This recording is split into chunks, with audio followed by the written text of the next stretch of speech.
Assalomu alaykum. Bugun 19-avgust. Yana bitta anjir sortimizni ko'rsatmoqchi edim.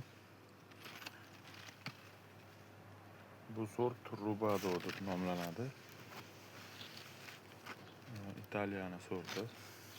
Bitta joyda ikkitadan ham beribdi.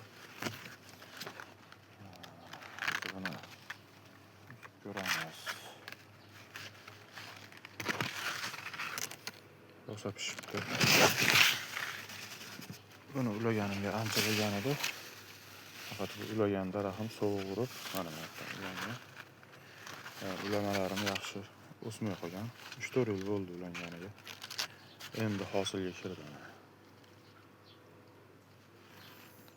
Hozir ichini ko'rsataman mana.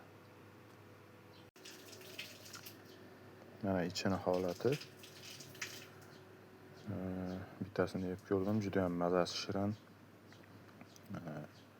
Konsistensiyasi mana quyuq suyuqligi ham juda ham zo'r ekan mana. Shunday jemga o'xshaydi. Haqiqatda juda ham zo'r sort ekan. Rubado.